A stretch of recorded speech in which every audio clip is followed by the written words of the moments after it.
एक चक्र या एक पहिया हमारे सूक्ष्म शरीर में प्राण ऊर्जा का एक बिंदु है। हमारे शरीर के भौतिक समकक्षों जैसे शिराओं, धमनियों और तंत्रिकाओं में स्थित होता है। प्राण या जीवन शक्ति जब भी अवरुद्ध हो जाती है तब उसको मुक्त करने का बेहद फायदेमंद तरीका है योग। योग सड़ी हुई और दुर्गंधित ऊर्जा को मुक्त करता है और हमारे तंत्र में मुद्राओं और श्वास के माध्यम से ताजा ऊर्जा को आमंत्रण देता है। आपको पता होना चाहिए कि ये योग परंपरा आदि अनंत कालों से सत्य सनातन धर्म का अनभिन्न अंग रहा है। योग का क्षेत्र बहुत विशाल है। योग एक ऐसी विधि है जिसके माध्यम से व्यक्ति वो सब प्राप्त कर सकता है जो एक आम आदमी के लिए संभव नहीं है। योग से आप अलौकिक शक्तियों के जानकार बन जाएंगे। आपके अंदर एक अलग ही प्रकार की ऊर्जा का समावेश होगा जिससे आपका जीवन आनंद से भर जाएगा। त्रिदेव जिन्हें ब्रह्मा, विष्णु, महेश कहा जाता है, ये सभी योग के महाज्ञाता हैं। इन्हीं योग से त्रिदेव अपने अपने कर्तव्य को पूर्ण करने में सक्षम हो पाते हैं और पूरे ब्रह्मांड को संचालित करते हैं। तो मित्रों, आज हम आपको शरीर में स्थित 7 चक्रों के बारे में बताने वाले हैं। योग के द्वारा इसे कैसे जागृत करें, इनकी संपूर्ण जानकारी देंगे। मित्रों, सबसे पहला चक्र मूलाधार चक्र है। यह गुदा और लिंग के बीच 4 पंखुड़ियों वाला यह आधार चक्र है।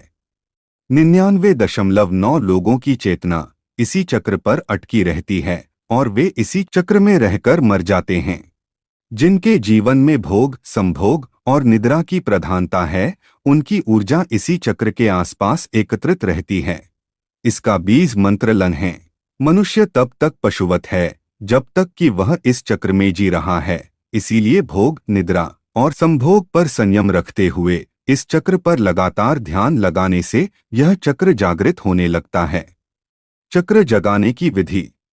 आप एक जगह आराम से बैठ जाएं, अपनी रीढ़ की हड्डी को सीधा रखें और अपने ध्यान को अपने पेरिनियम यानी गुदा और जननेंद्रियों के बीच के स्थान पर केंद्रित करें। अपनी तर्जनी, उंगली और अंगूठे के साथ एक वृत्त बनाएं। हथेलियों को अपने घुटनों पर आकाश की ओर देखते हुए हाथों को विश्राम कराएं। गहरा श्वास लें और छोड़ दें। 7 से 10 श्वास लेते हुए दोहराएं। इस चक्र के जागृत होने पर व्यक्ति के भीतर वीरता, निर्भीकता और आनंद का भाव जागृत हो जाता है। सिद्धियां प्राप्त करने के लिए वीरता, निर्भीकता और जागरूकता का होना जरूरी है। दूसरा स्वाधिष्ठान चक्र है, जो लिंग मूल से 4 अंगुल ऊपर स्थित है, जिसकी 6 पंखुड़ियां हैं। अगर आपकी ऊर्जा इस चक्र पर ही एकत्रित है तो आपके जीवन में आमोद प्रमोद, मनोरंजन, घूमना फिरना और मौजमस्ती करने की प्रधानता रहेगी। यह सब करते हुए ही आपका जीवन कब व्यतीत हो जाएगा आपको पता भी नहीं चलेगा और अंत समय आप पछताएंगे। इसका बीज मंत्र वन है। जीवन में मनोरंजन जरूरी है, लेकिन मनोरंजन की आदत नहीं। मनोरंजन भी व्यक्ति की चेतना को बेहोशी में धकेलता है। चक्र जगाने की विधि। अपनी गोद में अपने दाहिने हाथ को बाएं हाथ पर रखकर विश्राम कराएं।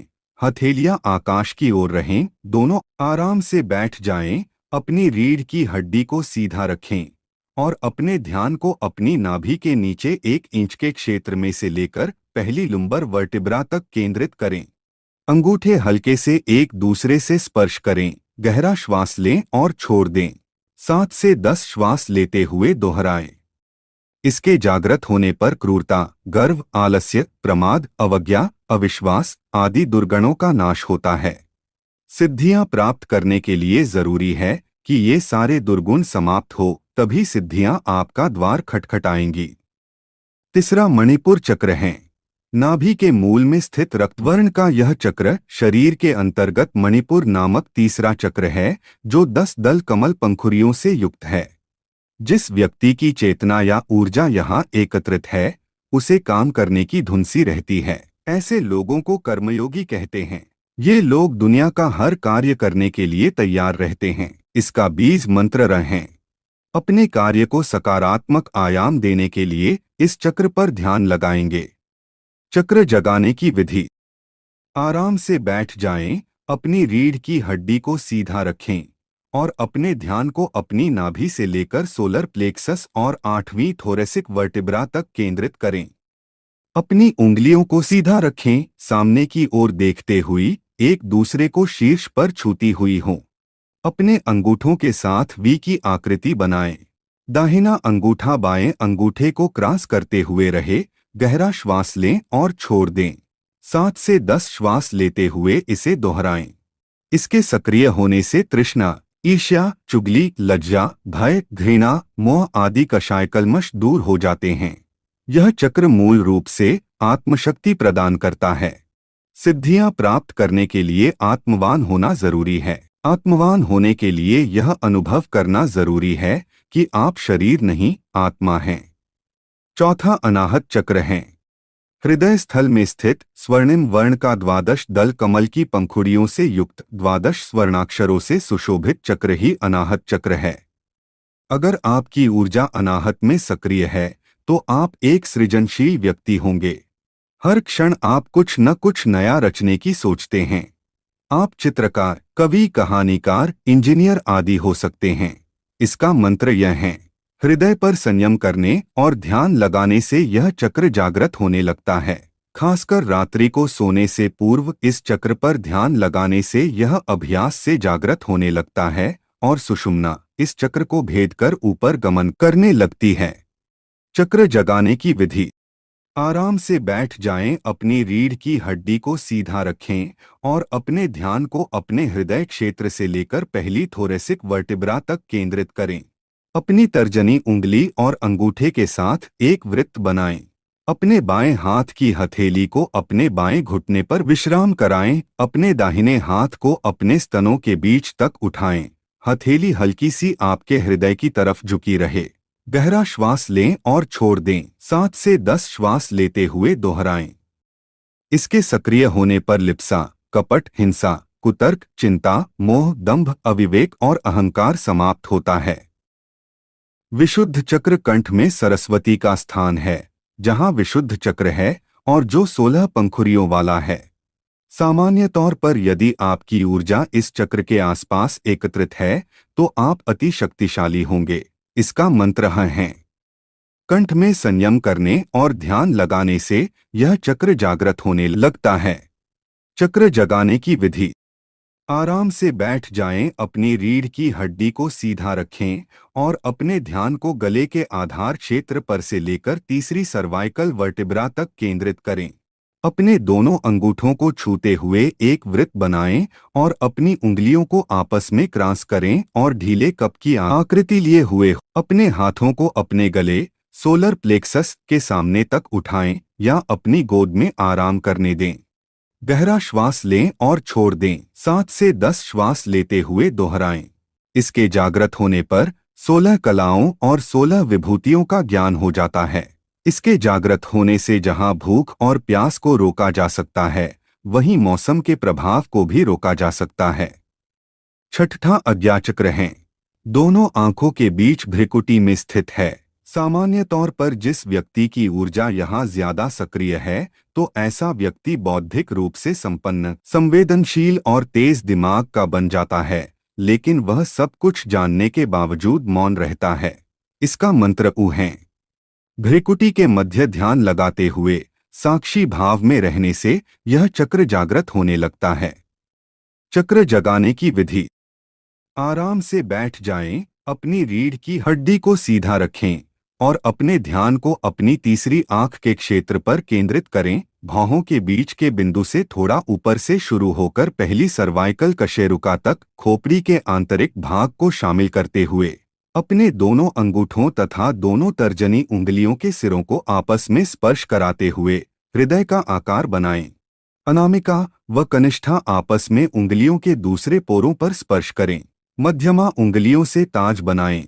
अपने हाथों को उठाएं। तीसरे नेत्र सोलर प्लेक्सस के सामने रखें या अपनी गोद में विश्राम करने दें। गहरा श्वास लें और छोड़ दें। 7 से 10 श्वास लेते हुए दोहराएं।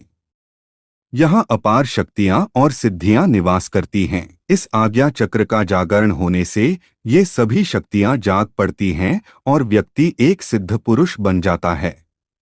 सातवां सहस्रार चक्र है। सहस्रार की स्थिति मस्तिष्क के मध्य भाग में है, अर्थात जहां चोटी रखते हैं। यदि व्यक्ति यम नियम का पालन करते हुए यहाँ तक पहुँच गया है तो वह आनंदमय शरीर में स्थित हो गया है। ऐसे व्यक्ति को संसार, संन्यास और सिद्धियों से कोई मतलब नहीं रहता है। मूलाधार से होते हुए ही सहस्रार तक पहुंचा जा सकता है।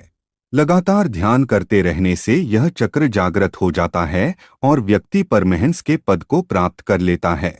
चक्र जगाने की विधि। आराम से बैठ जाएं, अपनी रीढ़ की हड्डी को सीधा रखें और अपने सिर के शीर्ष पर स्थित अपने मुकुट के क्षेत्र पर और अपनी खोपड़ी से ऊपर 3 इंच तक अपना ध्यान केंद्रित करें। उंगलियों को आपस में अंदर की ओर क्रॉस करते हुए और बाएं अंगूठे को दाएं के नीचे रखें। इस तरह से हाथों को जकड़ लें। दोनों अनामिका उंगलियों को उठाएं और मुकुट बनाएं। अपने सिर के ऊपर से दोनों हाथों को उठाएं, सोलर प्लेक्सस के सामने या अपनी गोद में विश्राम कराएं। गहरा श्वास लें और छोड़ दें। 7 से 10 श्वास लेते हुए दोहराएं। शरीर संरचना में इस स्थान पर अनेक महत्वपूर्ण विद्युतीय और जैवीय विद्युत का संग्रह है। यही मोक्ष का द्वार है। मित्रों, कुंडलिनी शक्ति कोई देवी देवता या फिर भूत पिशाच नहीं होती हैं। यह शक्ति बाहर से भी नहीं आती है।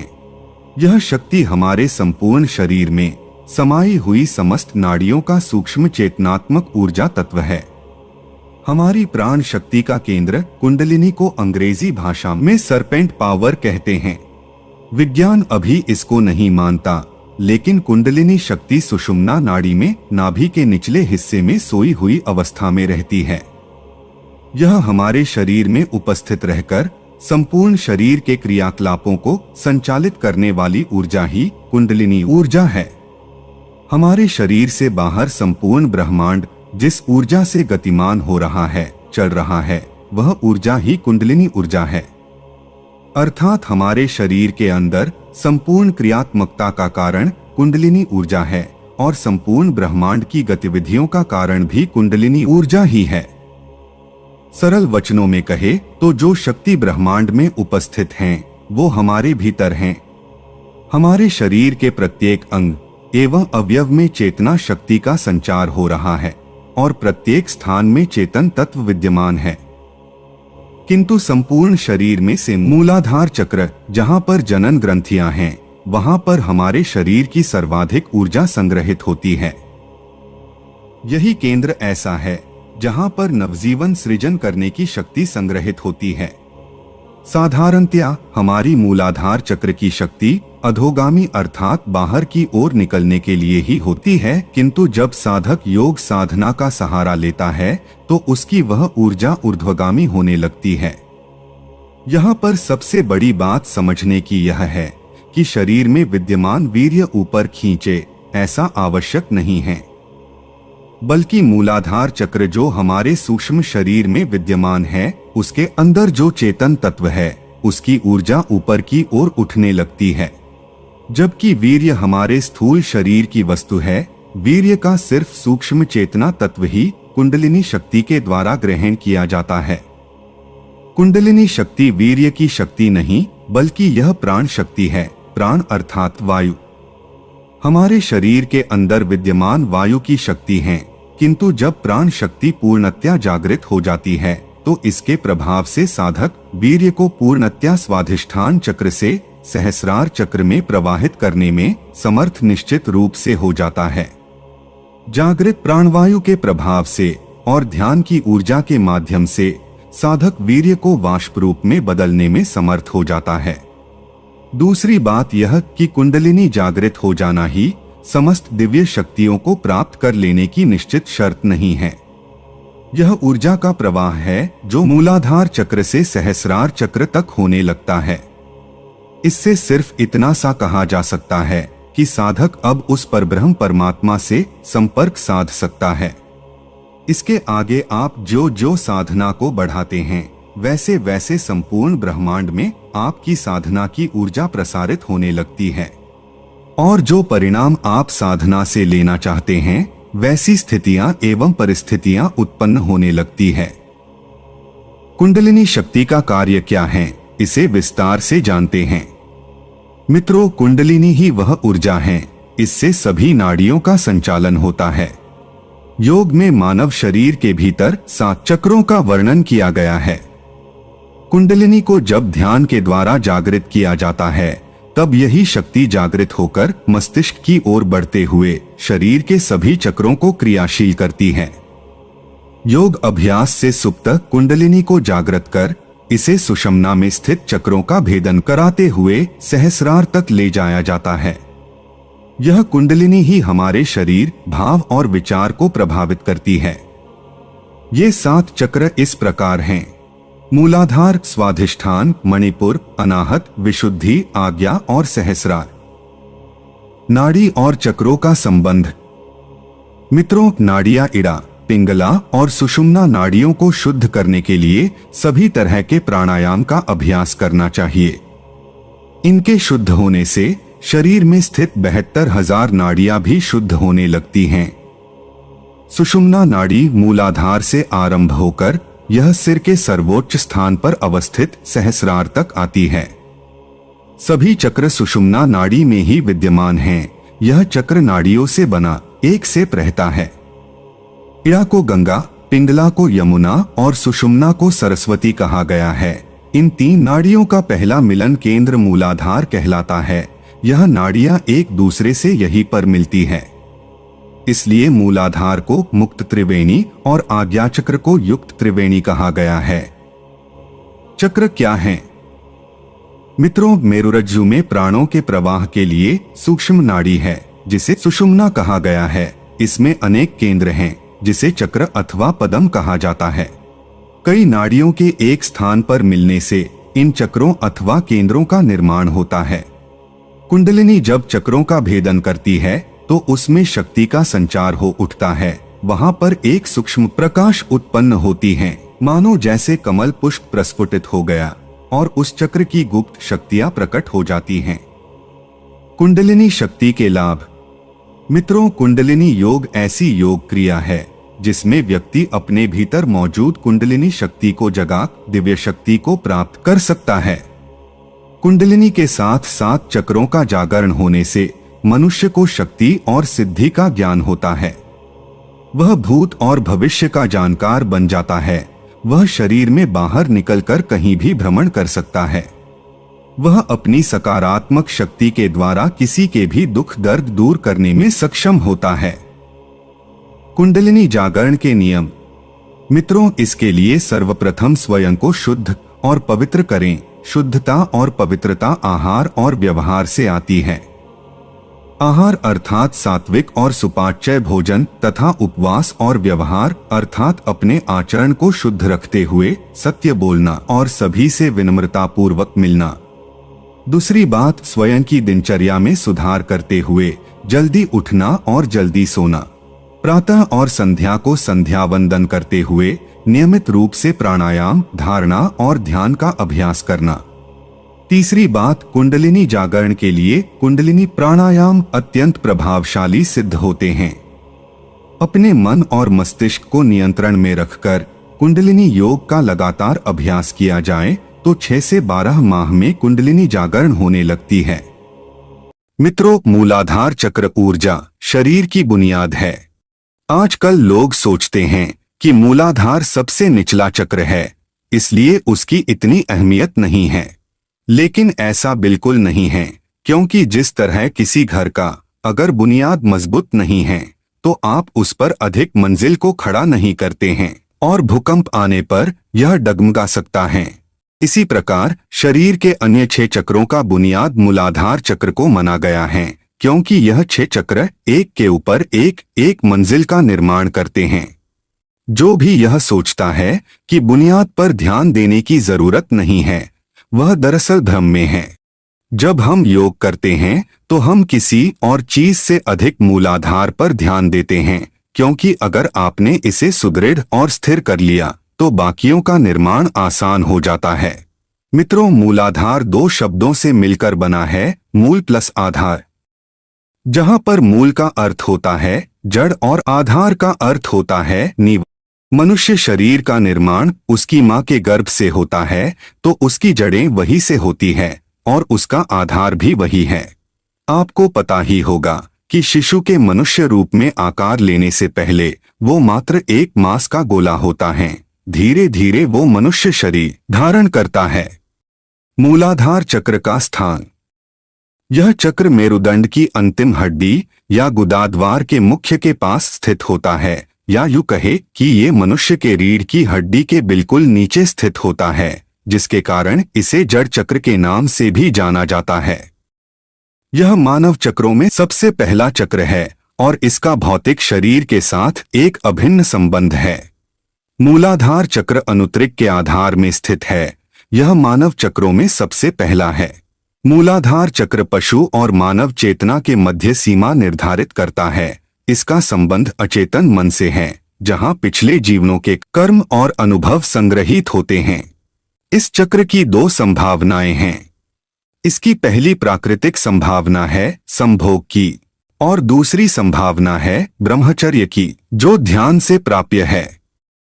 संभोग प्राकृतिक संभावना है और ब्रह्मचर्य इसका परिवर्तन है। मूलाधार चक्र का मंत्र। इस चक्र का मंत्र है लम। मूलाधार चक्र को जागृत करने के लिए आपको लम मंत्र का जाप करते हुए ध्यान लगाना होता है। मूलाधार चक्र के चिन्ह की ऊर्जा और ऊपर उठने की गति दोनों की विशेषता होती है। चक्र का रंग लाल है, जो शक्ति का रंग है। शक्ति का अर्थ है ऊर्जा, गति, जागृति और विकास। लाल सुप्त चेतना को जागृत कर सक्रिय, सतर्क चेतना का प्रतीक है। मूलाधार चक्र का एक दूसरा प्रतीक चिन्ह उल्टा त्रिकोण है, जिसके दो अर्थ हैं। एक अर्थ बताता है कि ब्रह्मांड की ऊर्जा खींच रही है और नीचे की ओर इस तरह आ रही जैसे चिमनी में जा रही हो। अन्य अर्थ चेतना के ऊर्ध्व प्रसार का द्योतक है। त्रिकोण का नीचे की ओर इंगित करने वाला बिंदु प्रारंभिक बिंदु है, बीज है, और त्रिकोण के ऊपर की ओर जाने वाली भुजाएं मानव चेतना की ओर चेतना के प्रकटीकरण के द्योतक हैं। मूलाधार चक्र का प्रतिनिधित्व करने वाला पशु 7 सूंडों वाला एक हाथी है। हाथी बुद्धि का प्रतीक है। 7 सूंडें पृथ्वी के 7 खजानों की प्रतीक हैं। मूलाधार चक्र का तत्व पृथ्वी है। मूलाधार चक्र जागरण के प्रभाव। जब मनुष्य के अंदर मूलाधार चक्र जागृत हो जाता है तो अपने आप ही उसके स्वभाव में परिवर्तन आने लगता है। व्यक्ति के भीतर वीरता, निर्भीकता और आनंद का भाव जागृत हो जाता है। दूसरे शब्दों में हम कह सकते हैं कि सिद्धियां प्राप्त करने के लिए वीरता, निर्भीकता और जागरूकता का होना जरूरी है। इस चक्र के जागृत होने से मन में आनंद का भाव भी उत्पन्न हो जाता है। ध्यान रहे कि सबसे पहले मूलाधार चक्र को ही जागृत करना पड़ता है। जब व्यक्ति अपनी कुंडलिनी शक्ति को जागृत करना चाहता है तो उसकी शुरुआत भी उसे मूलाधार चक्र से ही करनी पड़ती है। मूलाधार चक्र जागृत करने की विधि। मूलाधार चक्र के सांकेतिक चित्र में 4 पंखुड़ियों वाला एक कमल है। ये चारों मन के 4 कार्यों मानस, बुद्धि, चित्त और अहंकार का प्रतिनिधित्व करते हैं। मनुष्य तब तक पशुवत है जब तक कि वह इस चक्र में जी रहा है। इसीलिए भोग, निद्रा और संभोग पर संयम रखते हुए इस चक्र पर लगातार ध्यान लगाने से यह चक्र जागृत होने लगता है। इसको जागृत करने का दूसरा नियम है यम और नियम का पालन करते हुए साक्षी भाव में रहना और इस प्रणाली को अपनाना है। सबसे पहले आराम से बैठ जाएं और अपनी रीढ़ की हड्डी को सीधा रखें। इसके बाद अपने ध्यान को अपने पेरिनियम यानी गुदा और जननेंद्रियों के बीच के स्थान पर केंद्रित करें। अब आप अपनी तर्जनी उंगली और अंगूठे के साथ एक वृत्त बनाएं। हथेलियों को अपने घुटनों पर आकाश की ओर देखते हुए रखते हुए हाथों को विश्राम कराएं और गहरा श्वास लें और छोड़ दें। आप इसको 7 से 10 श्वास लेते हुए दोहराएं। मूलाधार चक्र को जागृत करने के लिए कुछ दुष्कर्मों जैसे संभोग, भोग और नशा से दूर रहना होगा। जब तक कोई व्यक्ति अपने पहले शरीर में ब्रह्मचर्य तक नहीं पहुंचता, फिर अन्य केंद्रों की संभावना पर काम करना मुश्किल होता है। अब आप यह सोच रहे हैं कि कैसे पता लगेगा कि कुंडलिनी जागृत हो चुकी है या नहीं। तो चलिए हम कुंडलिनी जागरण के संकेत को जानते हैं। पहला संकेत है कि यदि ध्यान करते हुए आपकी रीढ़ की हड्डी गर्म महसूस होती है तो समझ लीजिए ऊर्जा जागृत हो चुकी है और ऊर्जा ऊर्ध्व गमन कर रही है। दूसरा संकेत है कि यदि आसन में बैठे हुए मूलाधार चक्र में आपको चिंटियां चलने जैसा अनुभव होता है तो समझ लीजिए कि ऊर्जा क्रियाशील हो रही है। तीसरा संकेत है कि आप यदि किसी भी चक्र पर ध्यान लगाते हैं और उस चक्र में आपको प्रकाश दिखाई देने लगता है तो निश्चित मानकर चलिए आपकी ऊर्जा सक्रिय हो चुकी है। तो मित्रों, यह थी मूलाधार चक्र को जागृत करने के विधि व इससे जुड़ी विशेष जानकारी।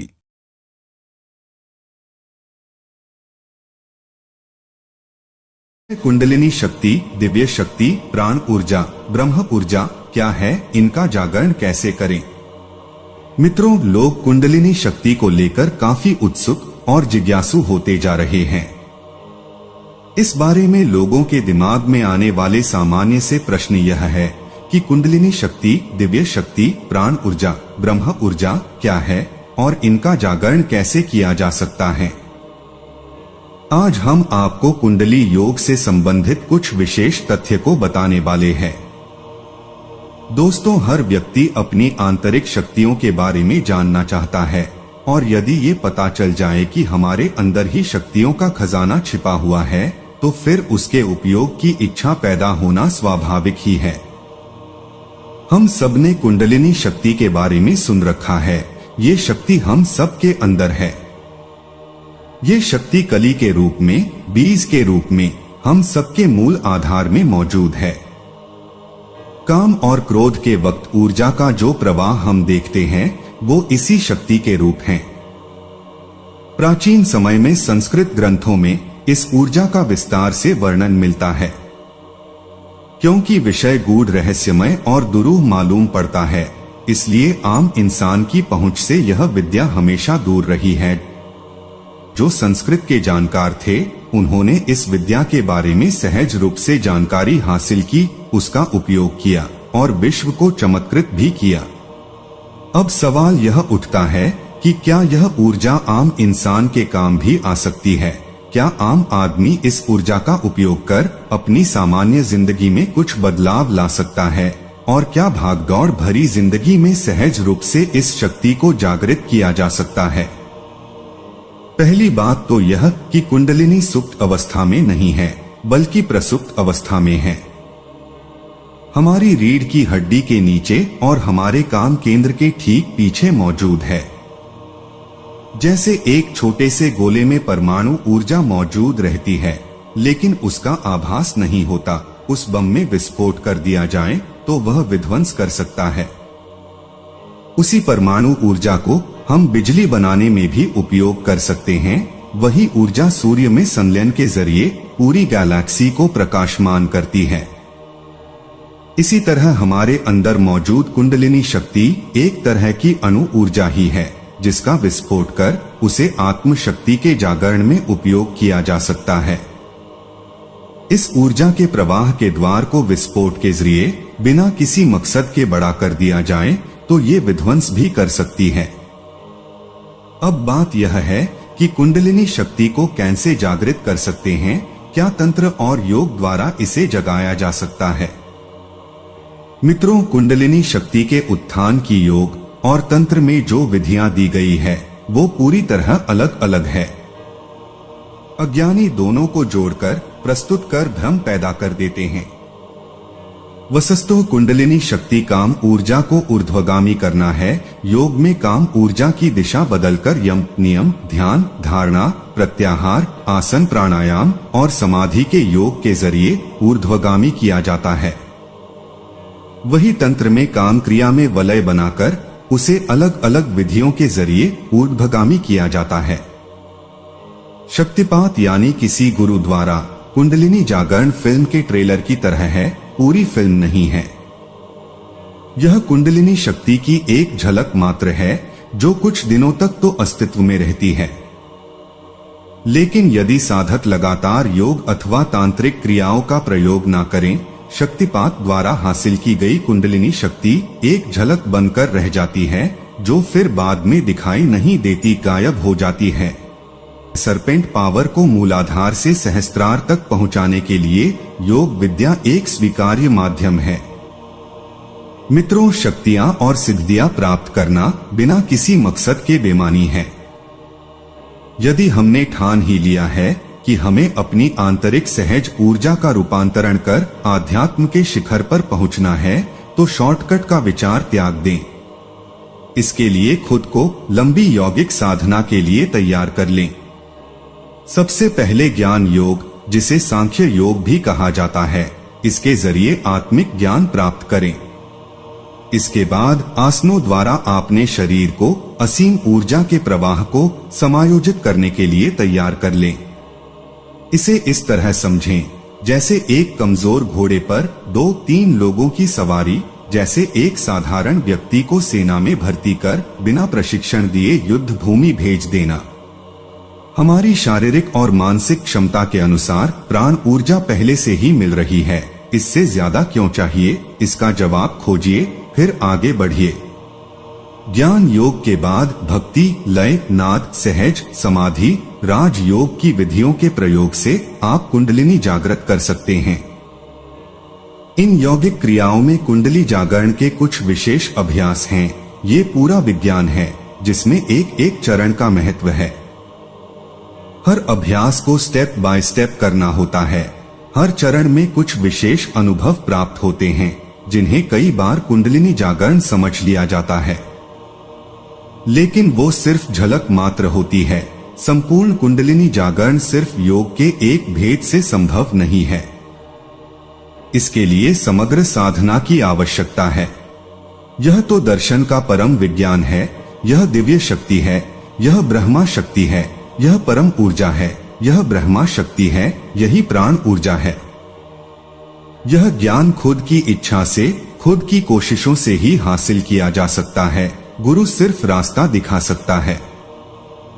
कुंडलिनी के बारे में आजकल सोशल मीडिया पर कई वीडियोस प्रसारित हो रहे हैं।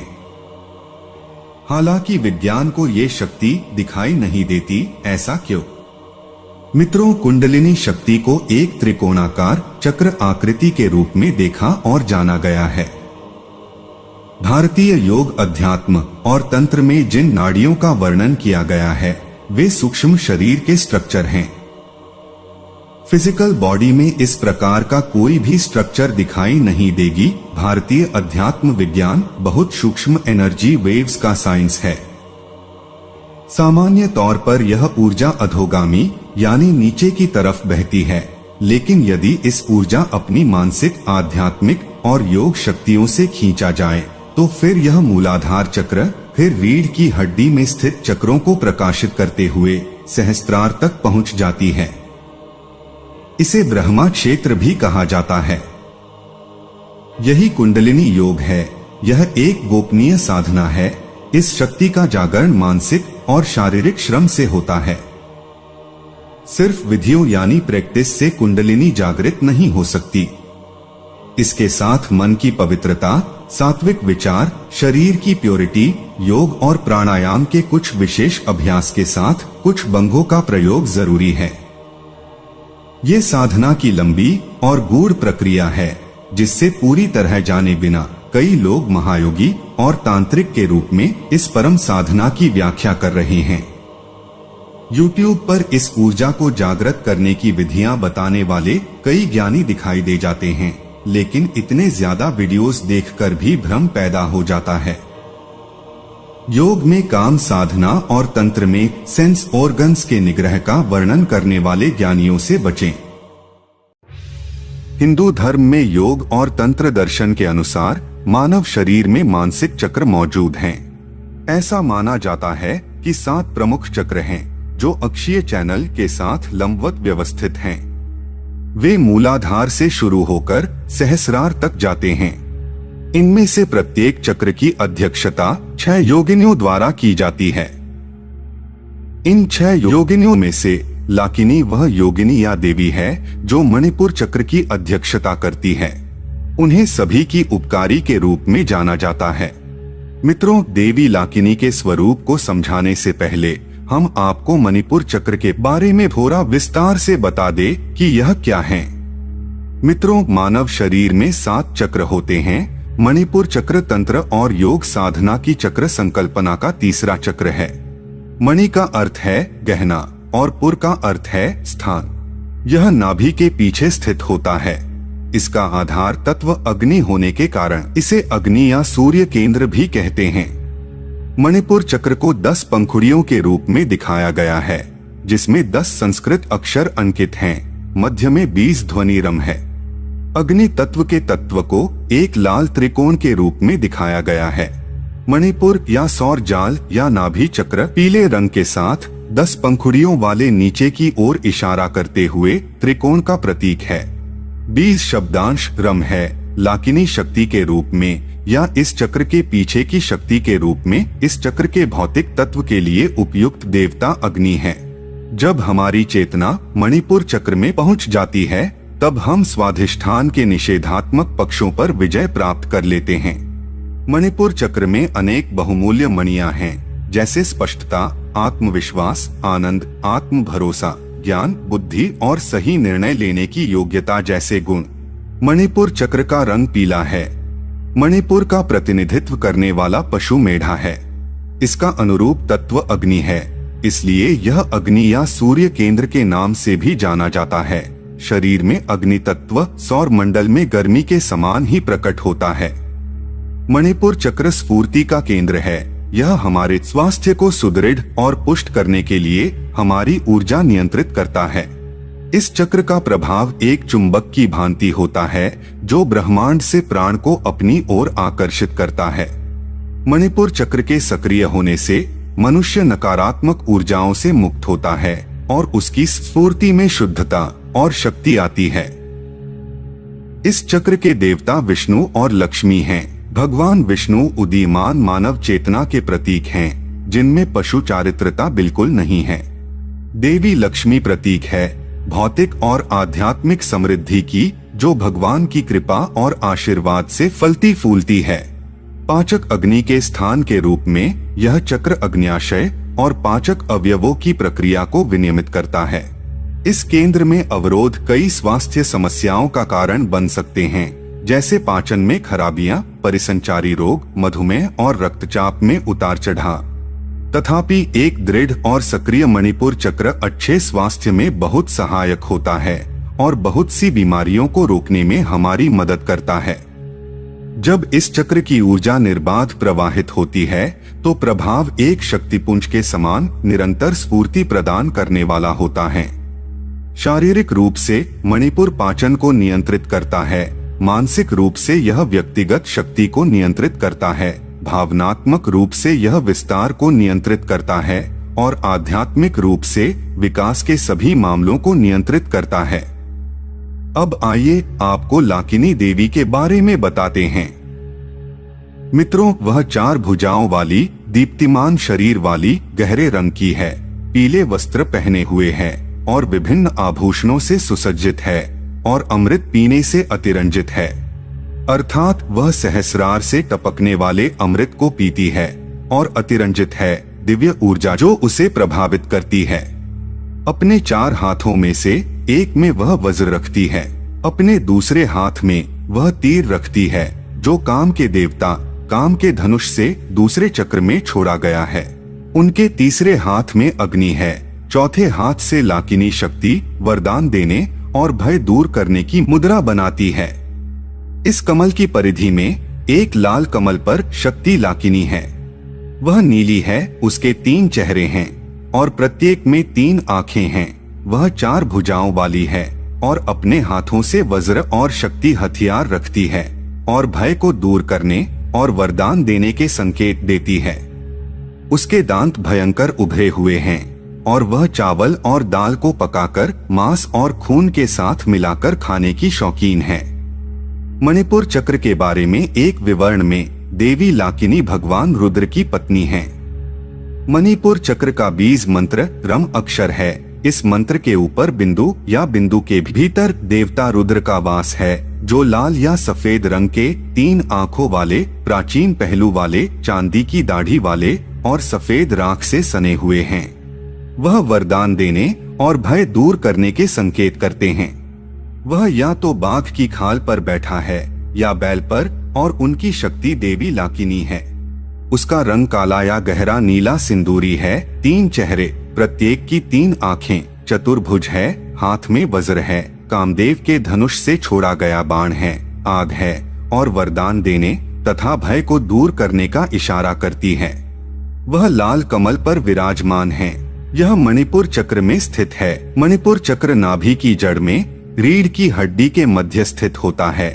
वास्तव में यहाँ बाहर की ऊर्जा घूमती हुई इस केंद्र में जाती है और यहाँ से यह ऊर्ध्वगामी होकर अनाहत चक्र को प्राप्त होती है। सिंदूरी नीलिमा से युक्त यह देवी 3 मुख वाली, प्रत्येक मुख पर 3 नेत्रों वाली, बाहर की ओर नुकीले दांतों से युक्त, दाहिने हाथ में वज्र और आग्नेयास्त्र हैं। बाएं हाथ में कर और अभय मुद्रा धारण किए हुए हैं। वह स्थूल बदना, अत्यंत मदत्त, उन्नत स्तनों, भारी नितंबों, स्थूल जंघाओं से युक्त है। यह बाघ की खाल और नाथा आभूषणों से युक्त है। इसके मुख्य में रक्त, मांस, चर्बी है और यह सब कुछ भक्षण कर लेने की मुद्रा है। वास्तव में यह देवी नाभि चक्र के द्वारा बाहर से ऊर्जा लेकर अंदर भक्षण करती है और उससे नई ऊर्जा बनाकर ऊर्ध्वगामी प्रेषण करती है। इस देवी का यह प्राचीन स्वरूप है। सौम्य रूप में लक्ष्मी इनका ही प्रतिरूप है। इस देवी को नृत्य पसंद है, अच्छे भोजन, मांस आदि पसंद है। यह मद में रुचि रखती है। शरीर में मांस और चर्बी, शरीर का आकार, भार आदि इसी देवी के कारण निर्मित होता है। इसे भोजन और रति पसंद है। लाकिनी के 2 रूप होते हैं। नाभि की धारा जब ऊर्ध्वगामी होकर इसके केंद्र से मिलती है तो शीर्ष और पेंदे में 2 बिंदु बनते हैं। साधक निचले की साधना करके ऊपर को भी सिद्ध कर लेते हैं। यह एक दूसरे से जुड़े हुए हैं। लाकिनी मंत्र साधना के लिए मंत्र सिद्ध यंत्र माला लेकर ही जाप करने से सिद्धि मिलती है। लाकिनी नाम ललिता सहस्रनाम में भी आता है।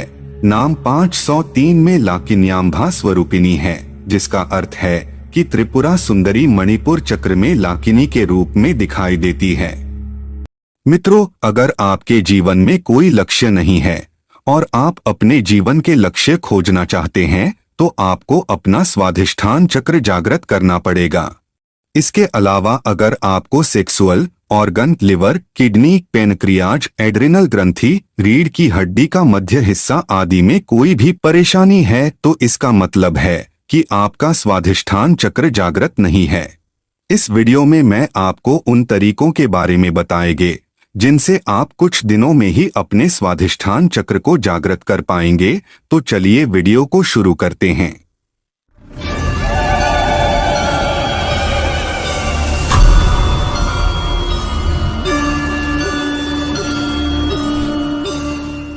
मित्रों, स्वाधिष्ठान चक्र को जागृत करने से पूर्व आपको इससे परिचित होना बहुत जरूरी है। तो आइए पहले हम आपको स्वाधिष्ठान चक्र से परिचित करवाते हैं। मित्रों, 7 चक्रों में से दूसरा स्थान स्वाधिष्ठान चक्र का आता है। इसका दूसरा नाम धार्मिक चक्र अथवा उदर चक्र है। स्वाधिष्ठान शब्द स्व प्लस स्थान से मिलकर बना है, जहाँ पर स्व का अर्थ होता है आत्मा तथा स्थान का अर्थ होता है जगह।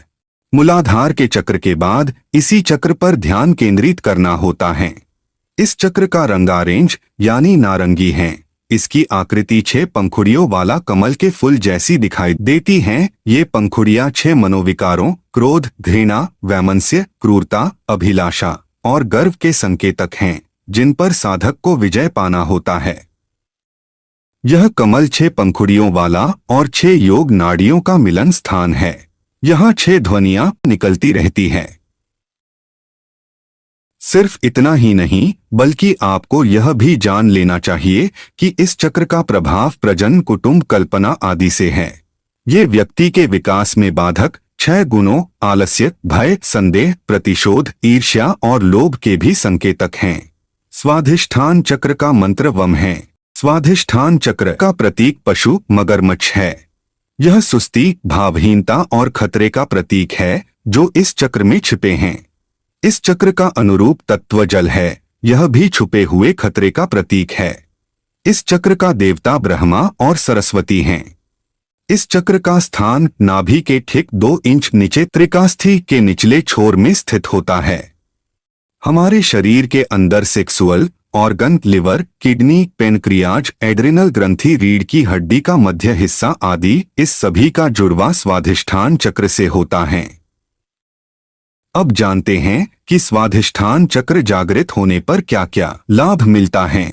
मित्रों, हमारे शरीर में कोई भी विकार जल तत्व के ठीक न होने से उभरता है और ऐसे में इस चक्र के जागृत होने से जल तत्व का संपूर्ण ज्ञान भी मिलता है और इससे आपके समस्त प्रकार के शारीरिक समस्याओं का नाश होता है। मित्रों, जिस व्यक्ति की स्वाधिष्ठान चक्र कमजोर रहता है वह व्यक्ति नदी, तालाब और अधिक जल को देखकर डरते हैं, लेकिन इस चक्र के जागने से ये समस्या खत्म हो जाती है। इस बात को हम सभी जानते हैं कि मनुष्य के शरीर का 3/4 भाग जल है। मन मनुष्य की भावनाओं के वेग को प्रभावित करता है। आपको यह भी बता दें कि इस चक्र वाले स्थान से ही प्रजनन क्रिया संपन्न होती है तथा इसका संबंध सीधे चंद्रमा से होता है। इस चक्र को जागृत कर व्यक्ति एक दैवीय गुणों से संपन्न देवताओं के समान शिशु को उत्पन्न कर सकते हैं, लेकिन इसके पश्चात व्यक्ति को बहुत भारी कीमत चुकानी पड़ती है। चक्र जागने पर कैसा अनुभव होता है? जब स्वाधिष्ठान चक्र जगता है तो व्यक्ति को स्वाधिष्ठान चक्र के स्थान पर एक प्रकाश दिखाई देने लगता है। यह प्रकाश सूर्य के रंग के समान प्रतीत होता है। इस चक्र के जागने पर आपको अपने अंदर जब आप ध्यान लगाते हैं तो आपको जल प्रतीत होंगे। इस चक्र के जागने पर व्यक्ति भावनात्मक हो जाते हैं, यानी उसके अंदर भावनाओं की सागर बहने लगती हैं। लेकिन जो व्यक्ति अपने आप को बिना तैयार किए हुए इस साधना को करते हैं उनके साथ बहुत उथल फूथल होने लगती हैं, और जो व्यक्ति कुंडलिनी जागरण से पूर्व अपने आप को तैयार किए रहते हैं तो वे इस चक्र के जागृत होने पर आनंद का अनुभव करते हैं। ऐसे तो इसके बहुत से अनुभव हैं, में से कुछ ही अनुभवों को हमने आपको बताया है। अब हम स्वाधिष्ठान चक्र को जागृत करने के विधि को जानते हैं। सबसे पहले आप एक उचित आसन का चुनाव करें, अपनी रीढ़ की हड्डी को सीधा रखें। उसके बाद अपनी गोद में अपने दाहिने हाथ को बाएं हाथ पर रखकर विश्राम कराएं। हथेलियां आकाश की ओर रहें। दोनों आराम से बैठ जाएं और अपने ध्यान को अपनी नाभि के नीचे 1 इंच के क्षेत्र में से लेकर पहली लुम्बर वर्टिब्रा तक केंद्रित करें। अंगूठे हल्के से एक दूसरे से स्पर्श करें। उसके बाद आप वम मंत्र का उच्चारण करें। गहरा श्वास लें और छोड़ दें। 7 से 10 श्वास लेते हुए दोहराएं। इसको आप रोज 10 दिन तक लगातार करें। आपको इसका अनुभव जरूर होगा।